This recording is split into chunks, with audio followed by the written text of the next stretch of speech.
No, a very good evening and welcome back to Havana Media. My name is Boniface Awino, and as usual, I'm going to be your host for today. Let me start by asking this question: that assuming that you are a father, you gave birth to your children, and then after giving birth to your children grew up very well. They are very happy at the beginning. When you're growing up, you are playing with them. They are very happy. Okay, they expected a lot from you, like they expected a lot from you as a father, because they knew that you as a father, you're going to take care of them, and that you will give them what they want. You are the provider. Of course, you will provide.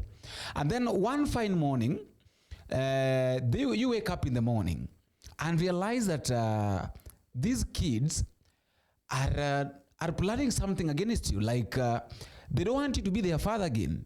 Maybe they've been told by their mother that you are a wicked father. Sometimes maybe they've been told by their mother that you are not their real father, that maybe their real father died, or something happened to their father. Or maybe you are their father, but you are like a deadbeat father. Let me call it like that way, that you are a deadbeat father. How would you feel? So the same way, that is the same way that William Ruto feels right now as the president. William Samoei Ruto, when he was elected as the president of the Republic of Kenya, or when he wanted to be elected, when he was requesting for votes, he really cried for Kenyans. He pleaded with Kenyans to elect him. He walked all over the country while campaigning, and people heard his cry. Everybody went to vote for him. Nobody refused. A lot of people went to vote for him simply because they felt like this is the right man that is fit for this job. Little did he know that a time would come when now the same people who elected him, the same people who elected him, who are very happy, who are singing that si uchawi ni maombi, will turn against him. Why? Because of the way he is ruling. Now, there is this scenario here that is now bringing all these things together. During the time of the Gen Z demonstration, the Gen Zs went on the street. Everybody knows the narrative that the Gen Zs went on the street to demonstrate because of the way William Samoei Ruto was ruling, the way William Samoei Ruto wanted to bring something that would affect them in future. It went all that. They even went to parliament. They burned it down. They turned everything upside down, simply because they were passing an information, trying to tell the government that the government, in fact, they have got no confidence with the government. They were saying that was just a vote of no confidence with the government, something that had never happened before in any other country. Now, yesterday, there's been this scenario, or this issue that the Dutch government wants to, that is the king, wants to come and visit Kenya this year 2025.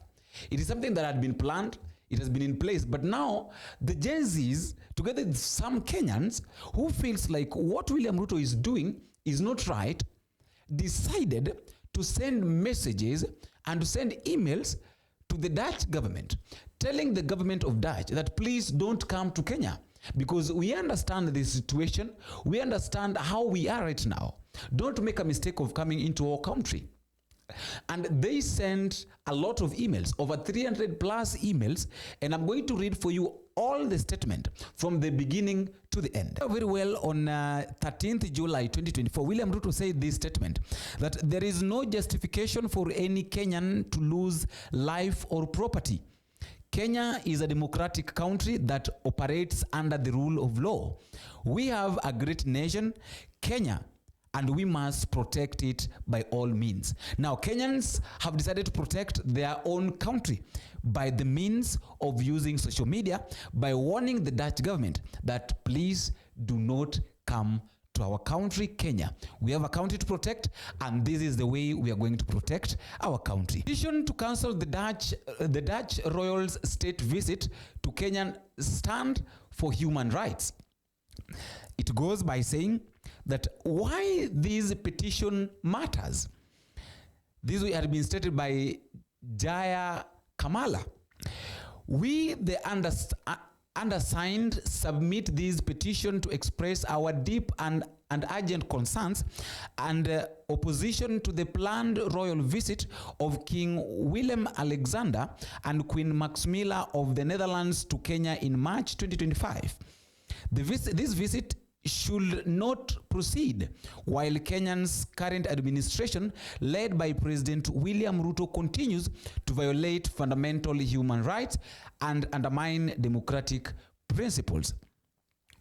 We urge the following: cancel or reconsider the royal visit. We request that the Dutch royal family considers or cancel their planned visit to Kenya in March 2025, given the current political climate under the leadership of William Ruto. The visit risks legitimizing a regime with a troubling record on human rights, governance, and accountability. Address human rights violation and abductions by the government. Citizens address human rights violation and abductions by the government. Citizens activists and protesters have faced increasing harassment. Many have been subjected to arbitrary arrest, unlawful detention, and physical abuse simply for exercising their rights to protect or voice opposition to government policies. The rights to free speech and the right to demonstrate is a cornerstone of any democratic society, and it is alarming that individuals who speak out against the government faces such danger. Another one is reevaluate ties with a leader linked to crimes against humanity at the ICC. William Ruto's past involvement with the International Criminal Court (ICC) concerning crimes committed during the 2007-2008 post-election violence raises serious concerns. The unresolved questions surrounding this role in the violence have not been addressed in a way that instills confidence in his commitment to place justice and accountability. It is crucial that the Netherlands critically assess the implications of engaging with a leader who has been and is recent days still is being linked to such serious allegations that violates human rights. Now, and then they're trying to explain, the writers tried to explain why this is important for the people of Kenya. By standing firm against human rights abuse, the Dutch government can lead by example and show the world that it will not engage with governments that violate the fundamental rights of their citizens. Additionally, postponing or cancelling the state visit sends a powerful message to the Kenyan people that their human rights matter and that the international community is watching closely. It is also encouraged the Kenyan government to reconsider its actions and work towards meaningful reforms.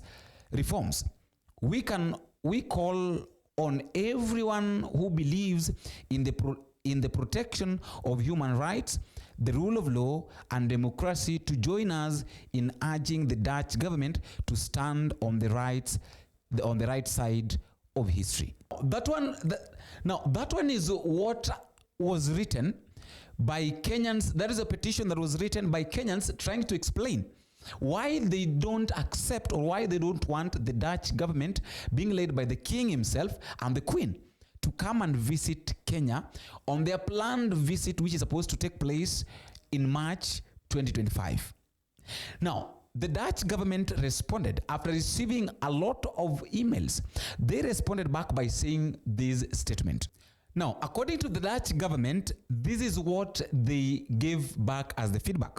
That Dutch government confirms receiving over 300 emails from Kenyans opposing planned monarch's visit.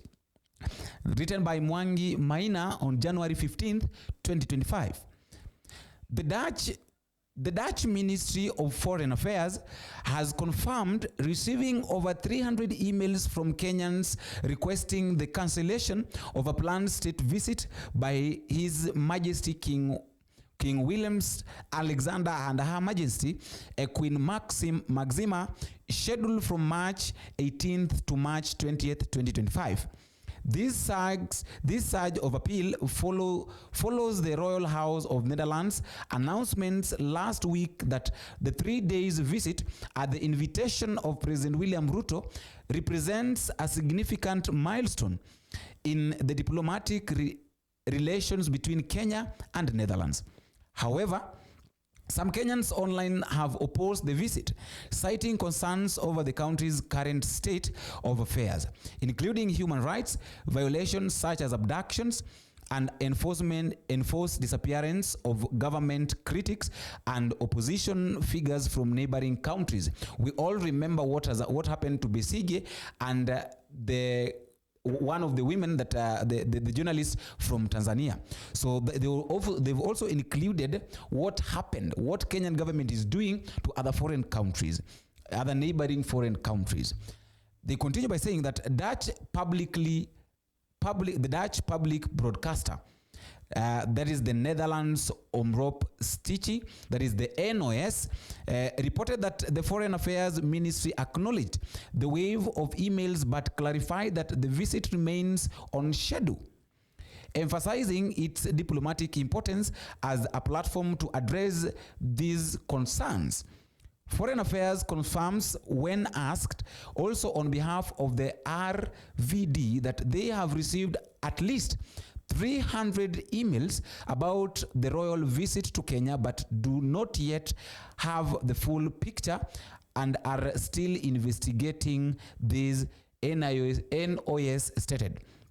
In a written response, the Dutch Ministry of Foreign Affairs, also speaking on behalf of the Government Information Service, the RVD, acknowledged awareness of the reported human rights violations in Kenya, emphasizing that the Netherlands regulation speaks out against such abuses both publicly and in engagement with Kenyan authorities. The ministry sees the visit as an opportunity to discuss difficult topics such as human rights violations. The statement said, This will mark the first ever state visit to Kenya by Dutch monarchs. Now, as I wind up, before I give you time at the comment section to also tell me what you think. Now, as I wind up, before I give you time at the comment section to tell me what you think. In my opinion, I don't think if it is the right thing, like the people of the country that are going to pay a visit to have raised their concern and their complaint. And they've given you the exact reason as to why they don't want you to come to their country to visit. But you are still insisting on going to visit their country. They are telling you that please don't come. Don't come because of 1, 2, 3. We know our country. We know the person that you're coming to visit. This is the same way the former President Uhuru Kenyatta was telling us about William Samoei Ruto, that I know this person, but we didn't listen. Now, Kenyans themselves have woken up. And I really love the energy. Kenyans themselves have woken up and they are telling the Dutch government that please, don't waste your time, don't come. Please don't come. But they have insisted that they are coming. The Kenyans have even sent 300 emails. Now, I'm just trying to wonder or trying to figure out what will be the outcome, or how will the welcoming be? How will he be welcomed? If at all maybe he comes, or if at all maybe the royal family comes to Kenya after all these warnings, how will it be? After all, guys, that is just my thought, and that is all I have for today. Let me also know what you think at the comment section. But just a reminder, if we are meeting for the first time, don't forget, take a minute, click the subscribe button. You can also like, share, do me comment in the comment section. Tell me what you think and where you're watching this video from. And all in all, above all, you can also tell me that suppose you are the Dutch government, the royal family from the Dutch government, that the Netherlands royal family planning to visit Kenya, what would you do? And if you are William Ruto, I know you are not, cannot, and you'll never be. But suppose you are William Ruto, what could you have done that the same people who elected you are now rejecting you and trying to prevent other countries from coming to visit Kenya.